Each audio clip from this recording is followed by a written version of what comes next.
Onde é que está? Eu acho que isso o Vinícius dá uma olhadinha lá, né?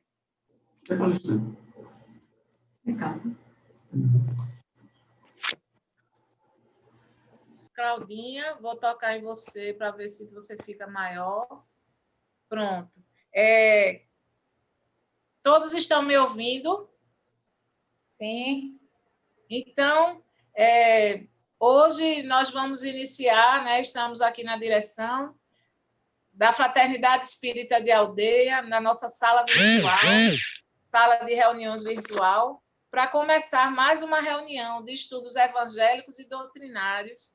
E estamos muito felizes em receber hoje a nossa irmã Cláudia Cândida, do Centro Espírita O Nosso Lar, e que também dá seus passeios, né? Também participa das reuniões do Centro Os Discípulos do Mestre, na Roda de Fogo, e dos Semeadores da Fé, ali por trás da Sudene, ali acredito eu que é Iputinga. O Nosso Lar fica lá em Torrões. E nós temos o prazer de ser amigas, né? De sermos amigas há cerca de 30 anos. Graças a Deus, Claudinha, receba meu abraço e as boas-vindas da FEA, a Fraternidade Espírita de Aldeia. Vamos, então, agora entrar em prece, fechar os nossos olhos e agradecer a Deus por mais essa oportunidade que Ele nos dá, da nossa penúltima, né, ou última reunião deste ano de 2020, um ano tão diferente. Senhor Jesus, amado e divino Mestre, coordenador, governador do nosso orbe, do nosso querido, amado e azul planeta Terra. Nós te agradecemos, Senhor, por tanto termos a agradecer, por essas reuniões que nós fizemos e que nos fortaleceram, que nos mantiveram unidos e reunidos em teu nome, durante quase todo esse processo que passamos, de recolhimento, de isolamento social, que não serviu, graças a ti, para nos isolarmos das pessoas em pensamento, em vontade, em coração, em sentimento. Graças a ti, Senhor, nós podemos nos unir ainda mais, quem sabe? Porque mesmo virtualmente, mesmo à distância, nós compreendemos o poder do pensamento e das nossas emoções. Que nós possamos nos entrelaçar mais uma vez e dentro de uma só vibração possamos participar de mais essas reflexões, de mais essas trocas, de fluidos benéficos, de energias positivas. Te agradecemos, Senhor, por essas oportunidades de aprendizado que nos foram dadas no correr de todo esse ano, tão diferente, um ano inesquecível e um ano importantíssimo para o nosso crescimento.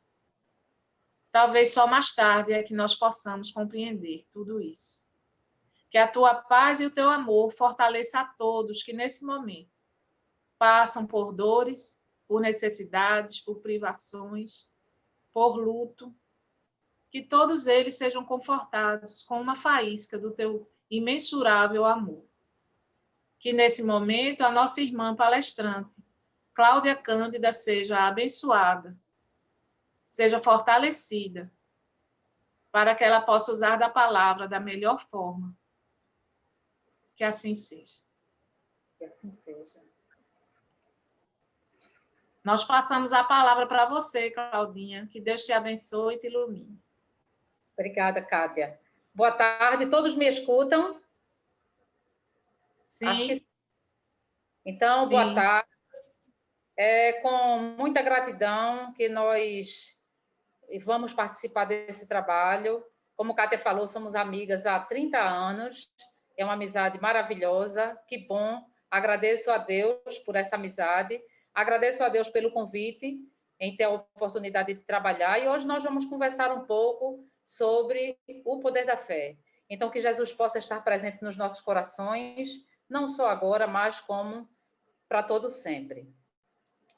Havia uma universidade na Carolina do Sul, Estados Unidos, que tinha um professor que era ateu convicto, um professor de filosofia. E esse professor, ele utilizava todo o semestre para tentar provar à sua turma que Deus não existia. Então, era para demonstrar aos alunos a descrença em Deus. E ele passou 20 anos fazendo isso.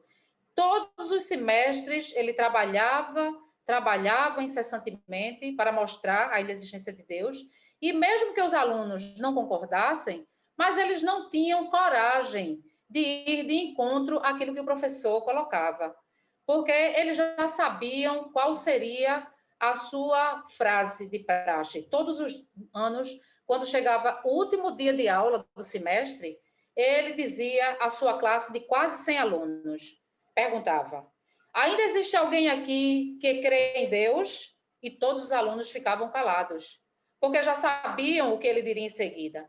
Porque se ainda existe alguém que crê em Deus aqui, esse alguém é um grande tolo. Porque se Deus de fato existe, ele não vai permitir que esse giz quebre ao cair no chão. E aí ele sarcasticamente levantava o braço e soltava um giz inteiro, e o giz, todos os semestres, era a mesma história. Caía e se despedaçava todo quando batia ao solo. E os alunos ficavam ali somente observando. Aí ele continuava: vocês estão vendo? Esse Deus realmente não existe. Porque se ele existisse, ele poderia impedir uma situação mínima como essas. Mas esse ser chamado Deus, ele não é nem capaz mesmo de fazer isso. E as pessoas ficavam ali. Havia alguns alunos que até passavam a, de fato, não acreditar mais em Deus. Tamanha era a lógica daquele professor. Só que aconteceu, certo dia, um episódio que mudaria para sempre a história daquela faculdade. Aconteceu de um jovem cristão que tinha muita, mas muita fé em Deus, ser transferido para aquela universidade.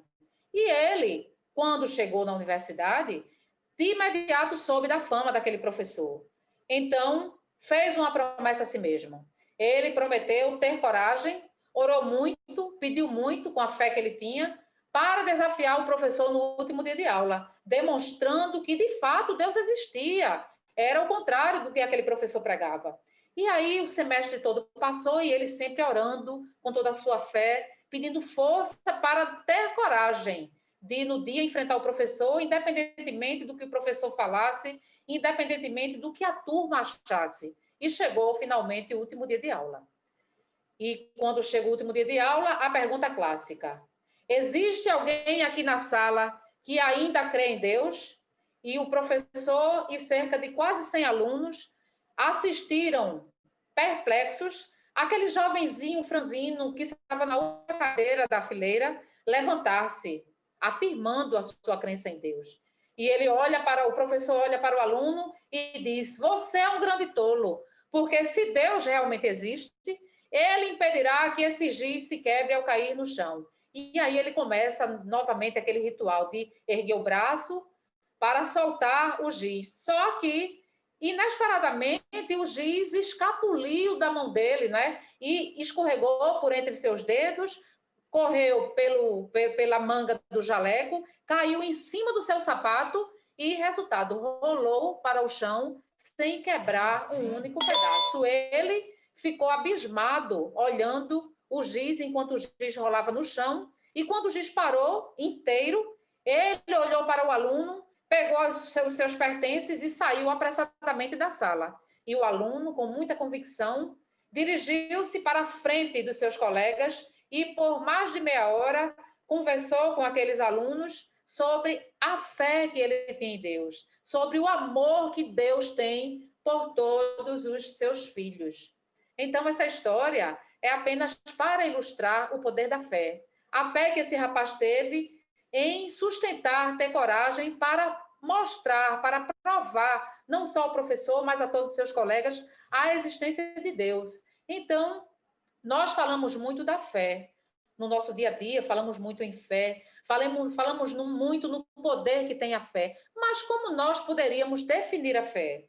Poderíamos defini-la como sendo a confiança plena que depositamos em alguém ou em alguma coisa.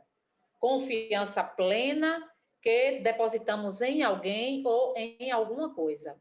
Jesus falou para nós sobre a fé, nos dizendo que se nós tivéssemos a fé do tamanho de um grão de mostarda, que é considerada uma das menores sementes existentes na natureza, nós seríamos capazes de transpor montanhas. E que montanhas são essas que Jesus fala? Será que são os grãos de areia, os infinitos grãos de areia que formam aqueles volumes? Não. Jesus se referia à nossa resistência, às nossas dificuldades, às doenças, às imperfeições que nós carregamos, aos vícios. Então, essas são as montanhas que nós, de fato, precisamos transpor na nossa vida. De fato, precisamos tirá-las daqui, as dificuldades, e colocá-las ali, para que nós tenhamos a nossa estrada livre e possamos continuar com a nossa caminhada, avançando sempre, com fé, mas com uma fé robusta e não com a fé vacilante.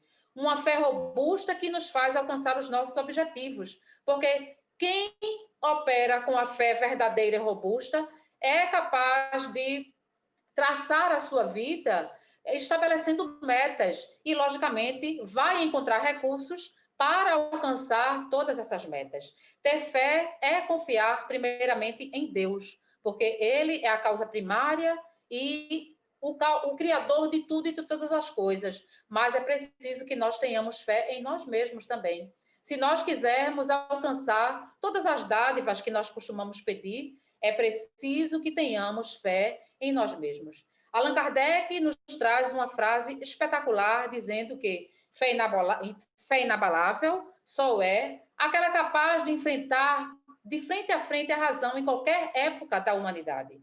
Então, é uma frase muito forte e muito esperada de alguém que foi discípulo de Pestalozzi. Pestalozzi, que foi um grande mestre, ele costumava chamar a atenção dos seus alunos para que seus alunos sempre agissem com muita racionalidade, sempre buscassem o objetivo e o fim de tudo aquilo que eles pesquisavam, de tudo aquilo que eles acreditavam, convidando aquelas pessoas a já desde então, já desde crianças, buscarem essa questão da racionalidade. Por isso que Allan Kardec defendia essa fé racional. Ele dedicou todo um capítulo do Evangelho segundo o Espiritismo para falar sobre a fé, nos dizendo que pode ser humana ou divina, que pode ser cega ou racional. E como é que a gente diferencia a fé humana da divina? Todas as vezes que nós procuramos alcançar um objetivo material, nós estamos fazendo uso da nossa fé humana. Acreditamos no nosso potencial, acreditamos que podemos alcançar, trabalhamos por esse objetivo e alcançamos. Isso é a fé humana. Agora, quando nós utilizamos a nossa fé para, ao invés de alcançar benefícios materiais, nós alcançarmos benefícios espirituais, que são os bens inalienáveis da alma, então nós estamos nos referindo à fé divina. O Cristo, ele operou vários milagres em sua época. Os discípulos deram continuidade ao trabalho, também realizando muitos milagres, e isso foi para nos mostrar que nós também somos capazes de realizar esses milagres. Porque Jesus foi quem nos disse: vós, seus deuses, e podereis realizar tudo aquilo que realizo e muito mais. Então, se ele nos disse com tanta convicção que nós temos todo esse potencial, como é que nós vamos duvidar da nossa capacidade? Se foi Jesus quem asseverou que nós podemos, que nós temos esse poder, então é preciso que nós possamos acreditar em nós, porque quando nós colocamos a nossa vontade a serviço dessa força que nós temos, nós somos também capazes de realizar aquilo que muitos chamam de milagre. Naquela época do Cristo, né, tudo era milagre. Como hoje em dia ainda existem os milagres, mas depende de como nós entendemos a questão do milagre, né? O milagre, ele não é algo sobrenatural. Para as pessoas que acreditam que o milagre é uma sobrenaturalidade, né, algo sobrenatural, então, de fato, o milagre ele não vai existir. O milagre, ele existe, mas se nós levarmos para o lado da naturalidade. Por quê da naturalidade? Porque Deus criou, estabeleceu todas as leis naturais. E tudo é vinculado a essas leis, tudo deriva dessas leis. Então, se as leis são naturais, logo o milagre também é um acontecimento natural. Então, compreendendo por essa ótica, de fato, os milagres existem. Divaldo Pereira Franco, ele tem uma definição bem interessante para o que vem a ser milagre. Ele diz que milagre é a ocorrência de um fato cujo potencial ou cujo acontecimento nós ainda desconhecemos, ou seja, não temos ainda maturidade para compreendermos aquilo que acontece, mas acontece. Então, por não termos ainda a compreensão profunda, nós simplesmente dizemos que é milagre. Mas é preciso, como nós falamos, acreditar em nós mesmos, no nosso potencial. Nós falamos que a fé ela pode ser humana e divina e cega ou racional. A fé cega, do ponto de vista religioso, né, ela é aquela que as pessoas admitem ou as pessoas aceitam tudo aquilo que é colocado sem o mínimo crivo, né, sem fazer um estudo, sem aprofundar um estudo, sem verificar se de fato aquilo é verdadeiro. Então, isso é a fé cega, que faz com que nós possamos acreditar em tudo aquilo que nos dizem, em tudo aquilo que nos colocam como sendo verdade. Ao contrário da fé racional. A fé racional é aquela que passa pelo crivo da razão, aquela que faz com que nós tenhamos esse interesse de pesquisar, de buscar a fundo até que ponto aquilo é verdadeiro, até que ponto aquilo realmente faz parte do que vem a ser uma verdade. As religiões, nós sabemos que procuram estabelecer as suas verdades, mas nem sempre aquilo pregado pelas diversas religiões são verdades.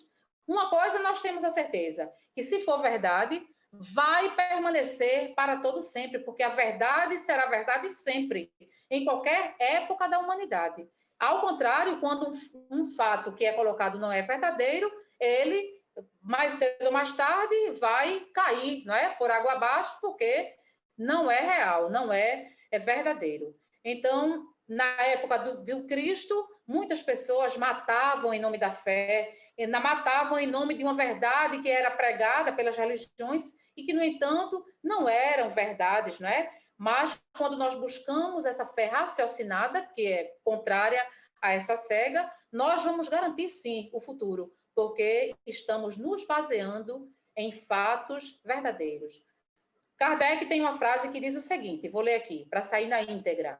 A fé não se impõe nem se prescreve, mas pode ser adquirida, não existindo ninguém que esteja impedido de possuí-la. Então, ninguém está impedido de possuir a fé verdadeira, a fé robusta, a fé racional. Aí ele continua. Para crer é preciso, porém, compreender, porquanto, adverte o codificador, a fé cega já não tem lugar em nosso mundo. Então, já não existe espaço para a fé cega.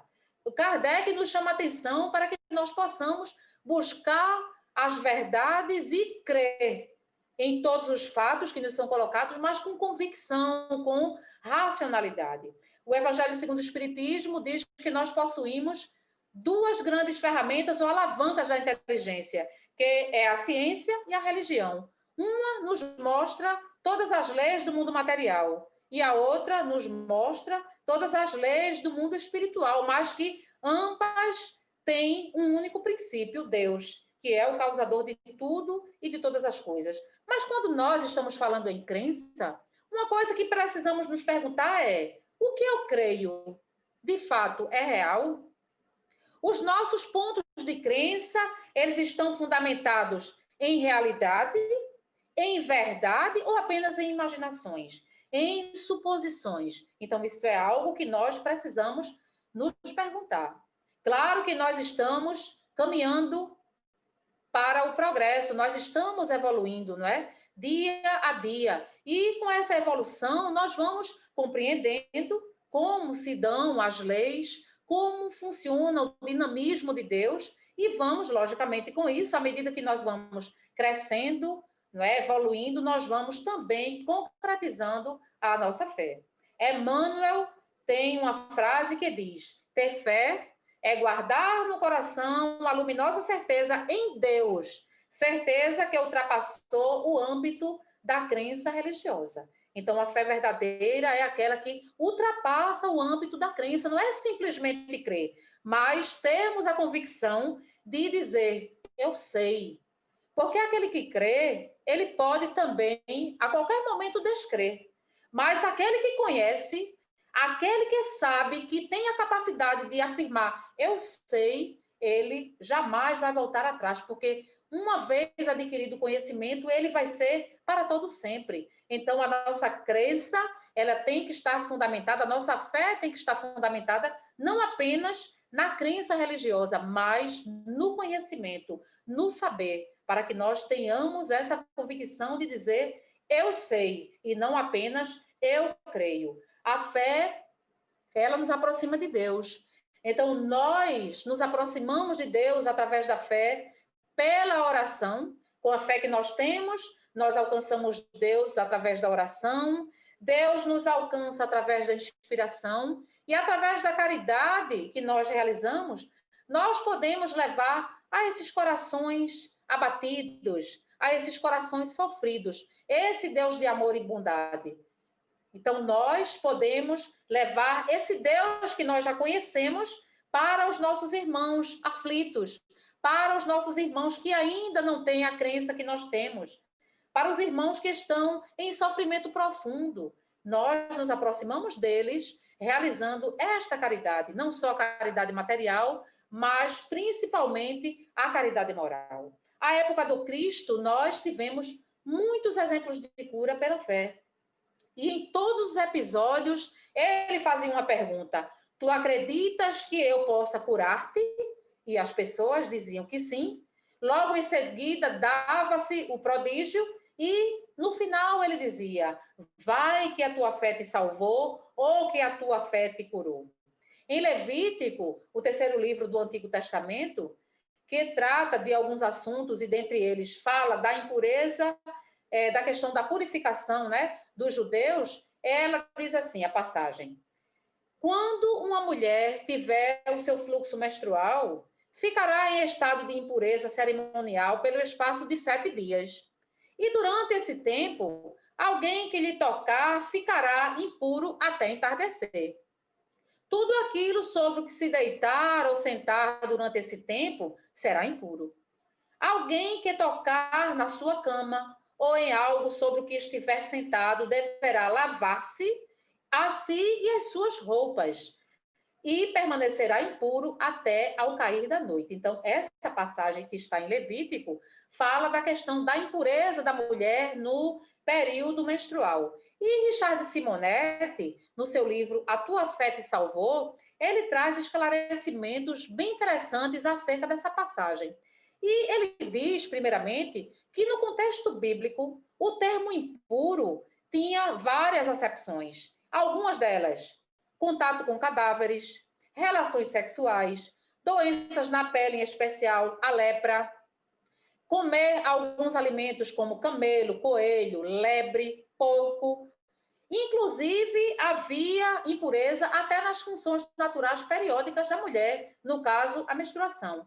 Nós sabemos que a menstruação ela acontece todo mês, não é? A cada 28 dias, mais ou menos o ciclo, e acontece justamente porque a mulher não concebeu, ela não engravidou. Então, aquele fluxo sanguíneo, ele é liberado do útero da mulher, porque estava ali esperando para receber o feto. Como não houve a concepção, então ela expele, né? Coloca para fora aquele fluxo sanguíneo. E nós sabemos que o período é um tanto delicado, né? Porque traz muitos inconvenientes, um mal-estar, às vezes, né? Muitas cólicas, muita ansiedade. E sem falar isso nos dias atuais, né? Porque a gente experimenta, passa pela experiência. Mas sem falar que naquela época, como o período era tido como sendo um período de impureza, então a mulher ela ficava em isolamento completo. Ela nem mesmo poderia se aproximar às pessoas da própria família, dentro de casa, não podia fazer um afago a um filho, porque naquele período ela não podia tocar em nada, porque essa impureza ela era transferida para todas as pessoas que ela tivesse contato, para todos os objetos que ela porventura tocasse. Então, imaginemos o sofrimento da mulher nesse período, não é? E tem uma das passagens do Evangelho, belíssima, que fala de um assunto justamente relacionado a essa passagem, chamado a hemorroíça. E os evangelistas nos contam que uma mulher teria passado 12 anos menstruada. Marcos, ele é muito severo com os médicos, dizendo que os médicos foram incapazes de curar aquela mulher, que eles não se esforçaram o quanto deveria para proporcionar a cura àquela mulher, e que ela teria gasto todas as suas economias na intenção de ficar curada, mas que de nada tinha adiantado. Ao contrário, quanto mais ela gastava dinheiro, quanto mais ela desperdiçava tempo, pior ela ficava. E Richard Simonetti faz até um comentário dizendo que é um tipo de paciente bem interessante para os profissionais gananciosos. É aquela paciente que não sara, mas que também não morre. No Evangelho de Nicodemos, nós vamos encontrar que aquela mulher, a hemorroíça, chamava-se Verônica, e que teria sido a mesma que enxugou o suor sanguinolento de Jesus na Via Crucis, e que o rosto, as feições do Cristo, teria ficado estampada naquela toalha. Nicodemos, ele não é evangelista, não temos como evangelista. Só que o que é que acontece? Naquela época, circulavam vários evangelhos. O evangelho de Marcos, de Mateus, de João, de Maria, de Nicodemos. E aí, quando São Jerônimo escreveu a Vulgata, que foi a tradução dos textos evangélicos do grego para o latim, dando origem ao Novo Testamento, ele pegou todos os textos que eram considerados apócrifos e desconsiderou, ou seja, os textos que ele viu que talvez fossem falsos, que não eram confiáveis, ele descartou. E aí manteve apenas os textos dos 4 evangelistas que nós temos conhecimento: Mateus, Marcos, Lucas e João. E nenhum desses 4 evangelistas fazem referência a Verônica. Daí ela não aparecer no Novo Testamento, muito embora ela seja venerada como santa. Então, Verônica, ou a hemorroíça, ela toma conhecimento de Jesus e ela toma conhecimento de todos os prodígios que ele estava realizando. Muitas curas eram realizadas. Então, ela animou-se, porque viu nele a possibilidade de estar curada. Afinal de contas, estancar um fluxo sanguíneo, ao seu ver, era muito mais fácil do que dar visão aos cegos, do que dar movimento aos paralíticos, do que dar audição aos surdos. E ela ficou ali naquela expectativa, porque seria a sua chance de cura. Mas, de repente, ela entristeceu. Por quê? Porque ela lembrou da sua condição de impura. Como faria para falar com Jesus, para tocar em Jesus, se ela era uma mulher impura? Seria muita ousadia de sua parte tentar falar com Jesus e transferir para ele a sua impureza, pensava ela. Mas, de repente, ela teve o pensamento iluminado por uma ideia fantástica. Ora, eu não preciso falar com Jesus. Não preciso tocar em Jesus, por quê?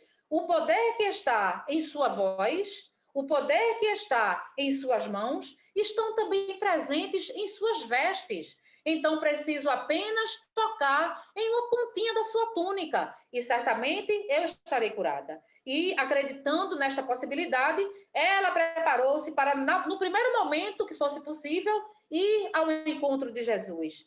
E acontece de Jesus estar naquelas redondezas de Cafarnaum, e Verônica tomou conhecimento e foi ao encontro de Jesus. Ele estava sendo acompanhado por uma multidão, como sempre acontecia. E Verônica, com muito cuidado, porque ela era impura e ela não queria contaminar ninguém. E ela, com muito cuidado, andando ali naquela multidão, com cuidado para não contaminar as pessoas com sua impureza, foi se aproximando e foi tomada de uma emoção indescritível. Imaginemos a emoção daquela mulher diante de Jesus, que era a sua chance de cura. E ela esticou o braço muito trêmulo, a fim de tocar na roupa de Jesus. E conseguiu, então, alcançar ali a pontinha da sua túnica. Quando ela toca na túnica de Jesus, ela sente tremorzinho, assim, como se fosse um formigamento, um leve choque, né? Um formigamento que tomou todo o seu corpo e, de imediato, ela sentiu que o fluxo sanguíneo havia estancado. Estava curada, Verônica. Não dá nem para a gente falar da emoção que essa mulher não deve ter sentido depois de tanto tempo, né? E Jesus, logicamente, falou: eu senti que alguém me tocou. Quem me tocou? Lógico que ele sabia quem o havia tocado. Só que ele não queria perder a oportunidade de tornar pública aquela grande demonstração de fé daquela mulher. E Simão Pedro, que estava próximo, com aquele jeito rude que o caracterizava, disse: Senhor, a multidão nos comprime. Existe muita gente aqui. Como nós vamos saber que ele tocou? E Jesus insiste: alguém me tocou, porque eu senti que saiu de mim um poder. E tem passagens que diz: eu senti que saíram de mim virtudes. E aí, Verônica, que era uma mulher muito temerosa durante aqueles 12 anos de isolamento, ficou muito tímida e tinha mesmo medo de falar em público, de se dirigir a alguém. Só que chamada, aquele grande testemunho, no momento que mudaria para sempre a sua existência, ela teve coragem, ajoelhou-se aos pés do Cristo e contou toda a sua angústia, do seu longo sofrimento por 12 anos e do porquê de ter tocado em suas vestes. Jesus estende a mão, ajuda Verônica a levantar-se do chão e diz: filha, a tua fé te salvou. Vai em paz e fica livre do teu mal. Então ficou novamente estabelecido que a fé havia sido a base fundamental para que as pessoas recebessem as suas bênçãos. Então, nós podemos nos perguntar: e será que nós temos a cura como sendo o prêmio da fé? Será que se nós não acreditássemos, aquela mulher, ou qualquer um de nós, se não acreditássemos em Jesus, no potencial de Jesus, nós não seríamos curados? Jesus não nos ajudaria? Não podemos pensar dessa forma. Claro que Jesus prometeu cuidar de todas as suas ovelhas. Todos nós somos iguais perante seus olhos. Então, ele vai dar assistência a todos nós com toda certeza. Mas uma coisa é fundamental. Para que nós tenhamos as nossas dádivas alcançadas, para que os prodígios de fato sejam realizados, é preciso que nós tenhamos uma sintonia vibratória. É preciso estar sintonizado com o alto. Assim como a lâmpada necessita do interruptor para que seja acionada e a lâmpada acenda, assim como o aparelho eletrônico, o eletrodoméstico, para entrar em funcionamento, nós precisamos plugá-lo na tomada, porque isso significa conexão, estar conectado. Nós também precisamos estabelecer esta conexão. Então, é preciso essa sintonia vibratória para que nós tenhamos os nossos desejos alcançados. E é preciso também, logicamente, nós sermos merecedores, né, das dádivas, desses prodígios. Nós quase sempre somos cercados por diversas aflições, mas as aflições, na maioria das vezes, são oportunidades que Deus nos dá para que possamos repensar na nossa vida. Não podemos esquecer que a aflição, o abandono, a fome, não é? A miséria, a doença, funcionam como chicotes do nosso karma, que nos chamam, nos convidam para que nós possamos dar o verdadeiro significado da nossa vida. A flor cai para que o fruto possa nascer e ser útil. Então, muitas vezes, na nossa vida, é preciso nós deixarmos cair essa flor da ilusão que nós tanto seguramos para darmos a oportunidade do fruto nascer e ser útil, porque o fruto é quem verdadeiramente nos alimenta. Então, no momento de aflição, tenhamos calma, tenhamos confiança, porque é Deus, de certa forma, querendo nos chamar a atenção. Nós pedimos para que os espíritos, muitas vezes, nos curem dos nossos males. Só que os espíritos, eles vão fazer a parte que cabe a eles. E nós precisamos fazer a parte que nos cabe. Até mesmo porque eles não vão interferir no nosso livre-arbítrio.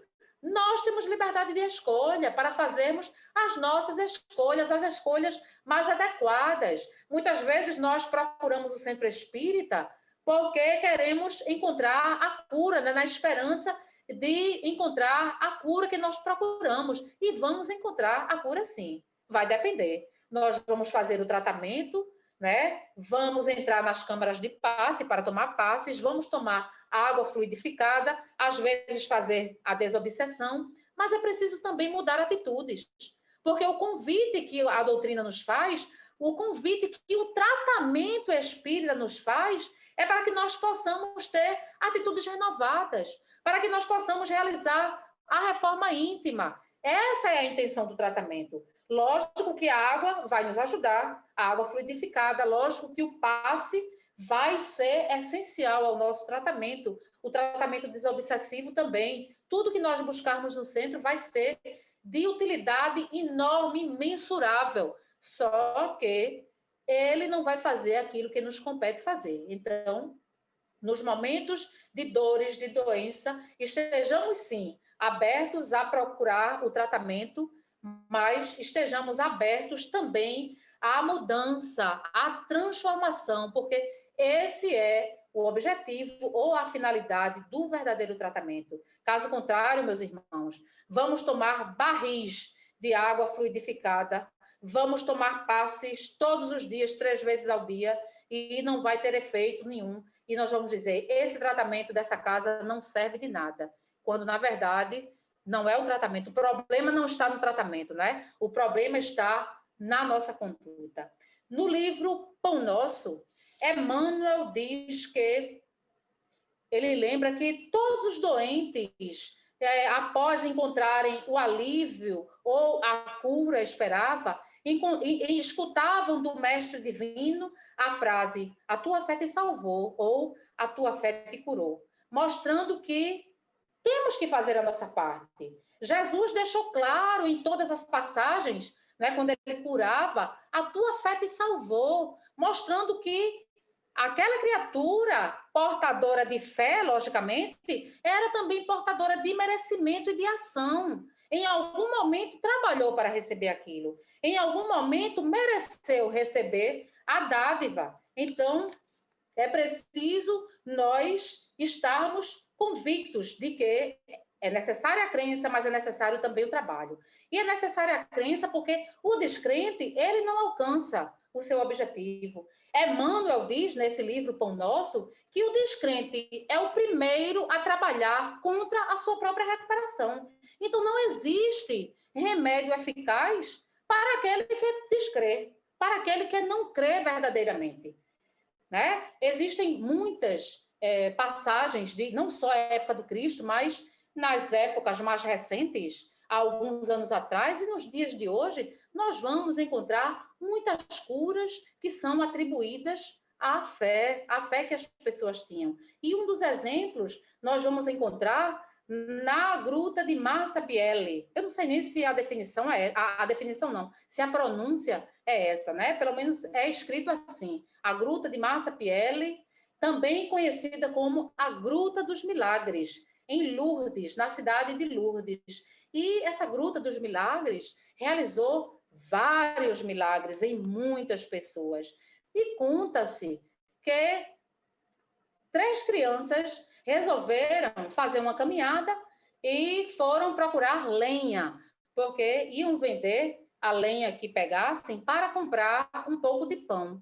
E essas 3 crianças, ao se aproximarem desse local, da Gruta de Massa Bieli, que ficou conhecida como Gruta dos Milagres posteriormente, elas escutaram uma rajada de vento. Mas olharam para os arbustos que estavam na redondeza, as árvores, e nada se mexeu, mas escutaram aquela rajada forte. E quando as 3 crianças olharam em direção à gruta, viram uma menina de vestido branco, faixa azul amarrada na cintura, rosas de ouro nos pés e um rosário na mão em oração. Essa aparição estaria ali presente em outras oportunidades. E em uma das vezes, a menina falou, eu sou a Imaculada. E ela convidou uma das crianças, de nome Bernadette, a cavar um buraco numa fonte, num lugar que jorraria uma água, e que era para ela tomar daquela água e banhar-se naquela água, porque aquela água era milagrosa. E a menina ouviu e seguiu o que a aparição estava falando, né?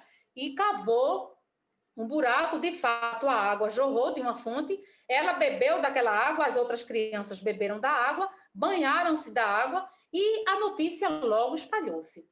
Muitas pessoas procuraram o local para também tomarem da água e banhar-se daquela água milagrosa, e tomou-se conhecimento de que muitos milagres foram realizados. Isso foi em pleno século XIX, e no século XIX a ciência, muito descrente, ficou curiosa, né? E lógico, incrédula, mas ficou curiosa, porque eram muitos casos que tinham sido desmentidos, não, que tinham sido, esqueci do termozinho agora, que a medicina já tinha condenado, né? E essas pessoas, apesar de estarem condenadas pelos médicos, conseguiam ficar curadas. E aí os médicos, alguns cientistas, ficaram curiosos se de fato aquilo ali era verdadeiro. Até que um deles, um médico, cirurgião e cientista muito famoso, um médico francês de nome Alexis Carrel, ele resolveu investigar de perto, averiguar se de fato aquilo era verdadeiro. E resolveu ir para uma excursão. Acompanhou os peregrinos numa excursão até Lourdes, até a cidade de Lourdes. E ele pegou o trem junto com aqueles peregrinos. Eram, em média, 100 peregrinos, o trem lotado, e muitos doentes, enfermidades diversas, cegueira, paralisia, tuberculose. Naquela época, a tuberculose não tinha cura, era considerada o mal do século. E muitos ali naquele vagão, naquele trem, eram tuberculosos. E o médico, ele era um conhecedor profundo da tuberculose. E ele ficou bem vidrado em uma das moças que estavam ali dentro do trem. Em especial, ele ficou observando essa moça, e essa moça era tuberculosa. Ela tinha 20 e poucos anos. E ele, como era um conhecedor profundo da doença, resolveu examinar aquela moça e verificou que ela estava muito mal. A tuberculose já estava no estágio muito avançado, ela muito fraca, com febre muito alta, o sangue, aquele filete de sangue, escorria pelo canto da boca, quando ela tossia, escarrava sangue, e estava com o abdômen dilatado e muito, muito duro, né, enrijecido. Bom, ela estava muito grave, e ele tinha receio que ela não chegasse com vida até a cidade de Lourdes, porque, de fato, ela estava muito ruim. E depois de uma viagem muito longa, chegaram ao destino e ela chegou com vida na cidade. E chegando na cidade, ele ficou muito surpreso porque viu uma grande movimentação. Era muita gente se movimentando e pessoas que carregavam doentes nas chamadas padiolas. Eram como se fosse uma rede. E muita gente, né, chamada de padioleiros, e naquela movimentação grandiosa. E ele ficou impressionado. Quem estaria por trás de toda aquela movimentação? Quem é que pagava aquelas pessoas? Eram muitas pessoas. E foi quando ele tomou conhecimento de que aqueles padioleiros, na verdade, foram pessoas beneficiadas no passado, na maioria deles paralíticos, mas também cegos, também tuberculosos, que ficaram curados. E por gratidão à Virgem Santíssima, eles se colocaram à disposição para ficarem trabalhando como voluntários. E os padioleiros levavam as pessoas para o templo, para a catedral que foi construída ali na frente da gruta, para que eles tivessem também a oportunidade de cura. E a moça, ela chegou tão debilitada, chegou com vida, mas tão debilitada, que não pôde ir para a fonte para banhar-se. Então, levaram-na para a igreja e trouxeram a água da fonte para dar compressas no seu abdômen e no seu corpo todo, né? Derramaram um pouco da água em cima do abdômen. E no momento da missa, a moça, que tinha muita fé em Nossa Senhora de Lourdes, muita fé mesmo, e no momento da missa, ela conseguia com muita dificuldade abrir os olhos e olhar em direção ao altar. E o padre estava elevando a Eucaristia. No momento da Eucaristia, ele estava elevando a hóstia, né? E a menina olhando, e nesse momento da Eucaristia, o médico descreve que um jato de cor avermelhada teria inundado todo o seu rosto, ou seja, o sangue chegou no seu rosto e ela voltou à tonalidade normal, ficou corada, porque ela estava muito pálida, era uma moça muito pálida. E, de repente, ela ficou corada no momento que o padre estava realizando a Eucaristia. E o médico somente observando a moça. E, quando terminou a missa, o médico aproxima-se para verificar, porque ele ficou espantado com a cor da pele da moça, que agora ela estava completamente curada. E verificou também que a pulsação estava normal, verificou que a febre tinha desaparecido, o filete de sangue que sempre escorria pelo canto da boca tinha cessado e, aparentemente, a moça estava bem, ela adormeceu, ela dormiu. E, aparentemente, tudo normal. Então, ele espera que a mulher desperte e, quando ela acordou, estava completamente curada. E ele fica sem acreditar. Seria isso possível? Será que milagres existem? Ele se perguntava. Mas o caso daquela moça fugia, escapava dos cânones da medicina, como tantos outros. Mas mesmo assim, mesmo tendo presenciado aquilo, ele resolveu permanecer em Lourdes, em excursão prolongada, para verificar e acompanhar de perto outros casos. E pôde constatar que muitos outros casos de cura deram-se. Muitas outras pessoas conseguiram obter a cura e, de fato, ele chegou à conclusão de que a fé é a portadora ou foi a portadora de teor capaz de conseguir a cura orgânica. Então, a fé daquelas pessoas modificava, tinha o potencial de modificar as células daqueles corpos enfermos, trazendo a cura.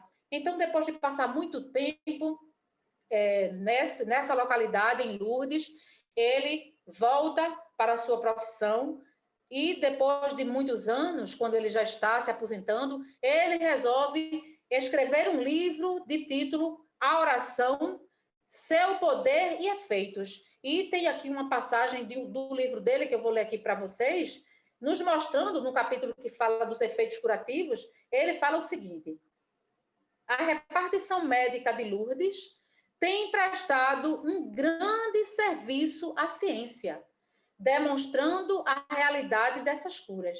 A oração tem, por vezes, um efeito que poderemos chamar explosivo. Olha que coisa maravilhosa, vindo de um cientista. Há doentes que têm sido curados quase instantaneamente de afecções tais como lúpus facial, cancro, infecções renais, tuberculose pulmonar, tuberculose óssea, tuberculose peritoneal, etc. O que sabemos, já por forma segura, veja, ele fala com segurança, é que a oração produz efeitos palpáveis, ou seja, efeitos que nós podemos constatar.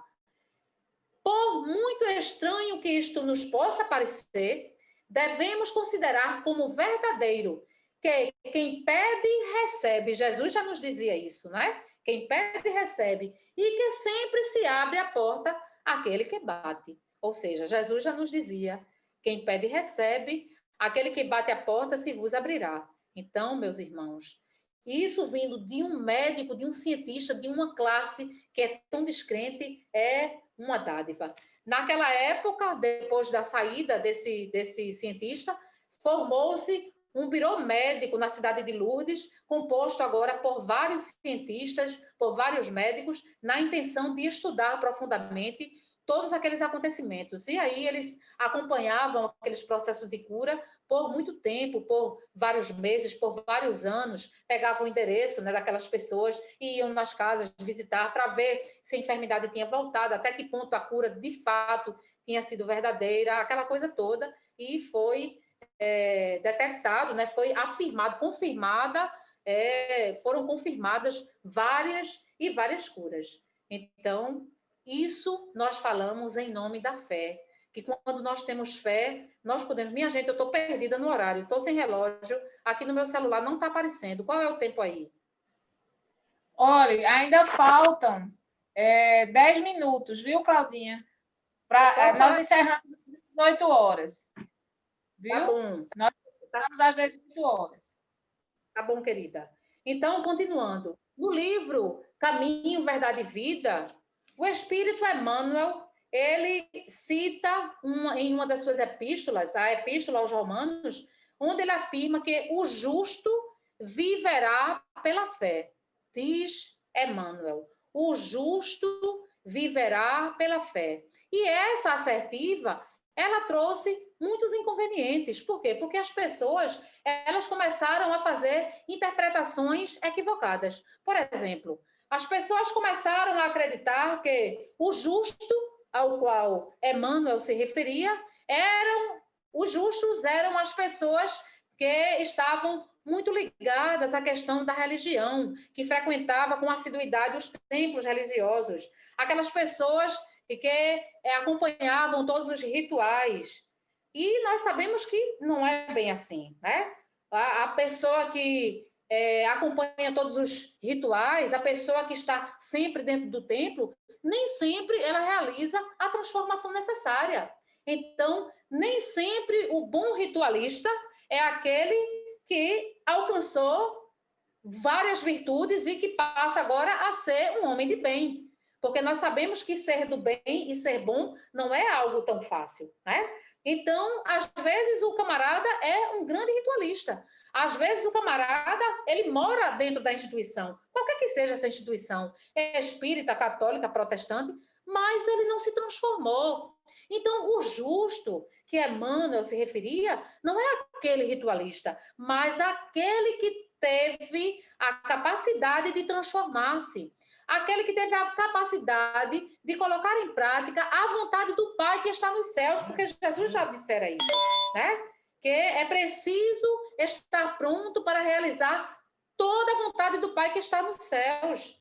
Então, esse é o justo. Esse é o justo, aquele que acredita no poder de Deus, aquele que acredita na sua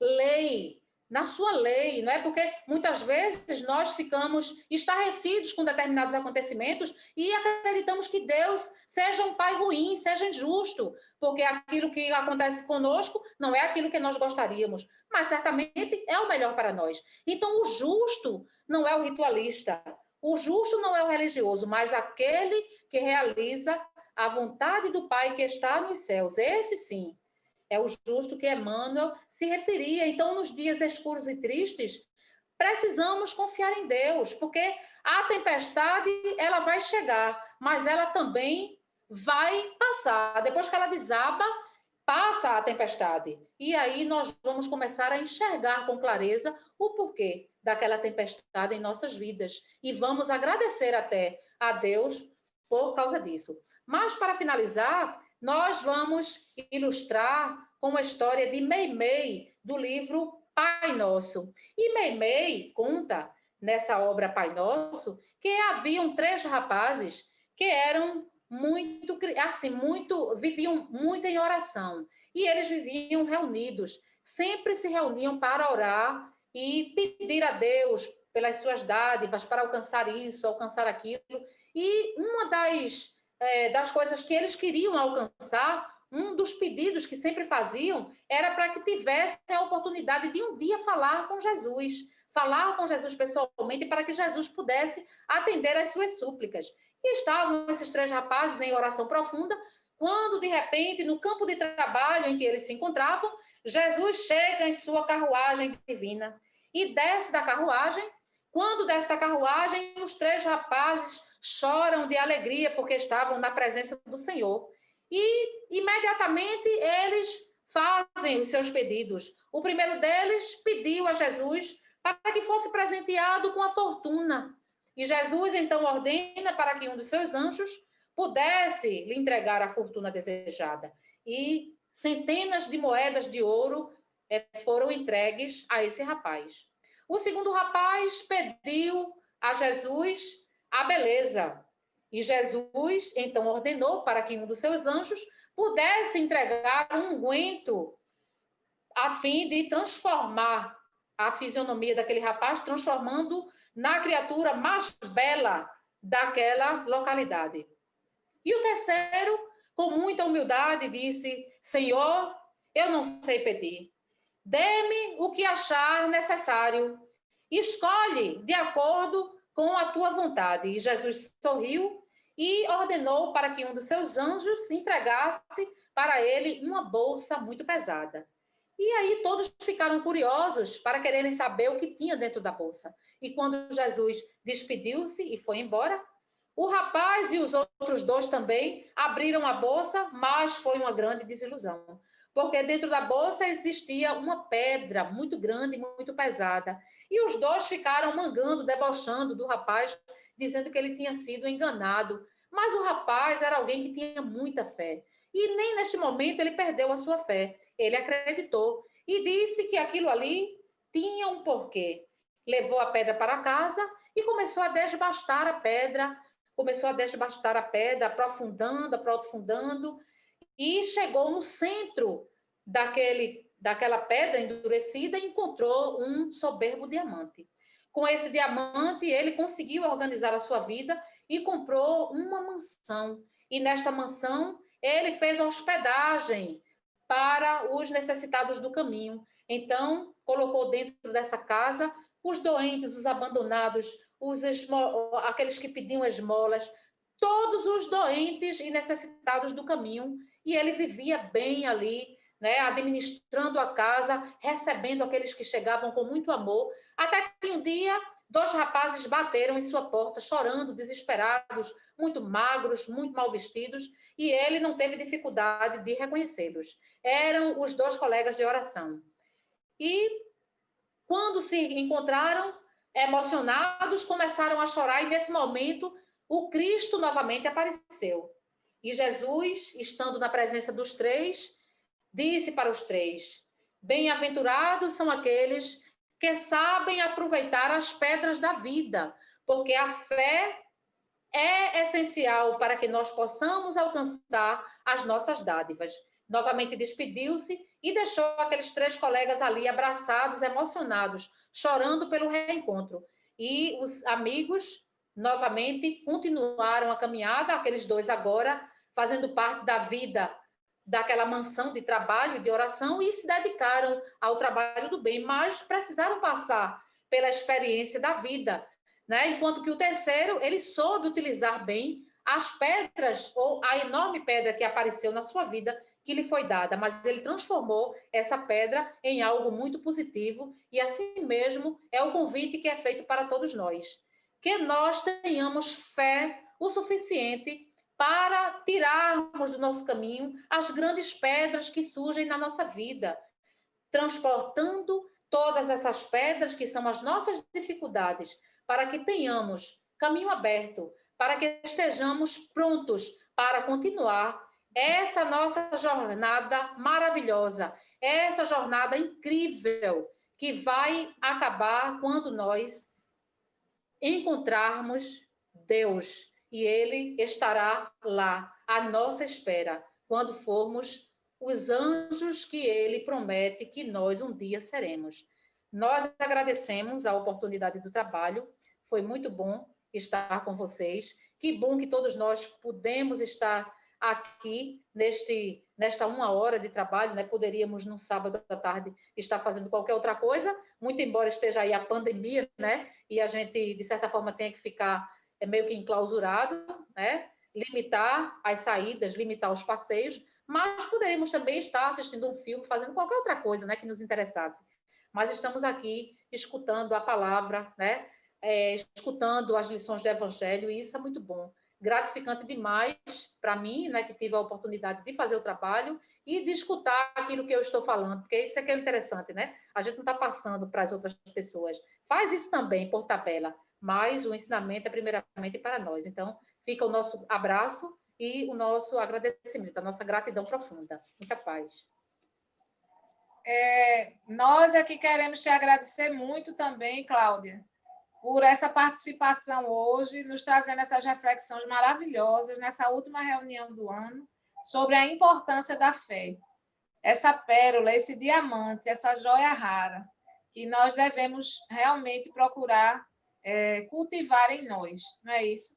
Que Deus te abençoe e te ilumine cada vez mais e que você prossiga nessa caminhada, trazendo sempre esse tipo de reflexão, né? Que é para você mesma e é para os outros, para que nós possamos partilhar, né, desses conhecimentos que você cada vez mais cresça nesse sentido. Te agradecemos muito. E a nossa casa está de portas abertas, viu? Sempre que você puder aparecer, vem aqui para dar essas palavras maravilhosas para a gente.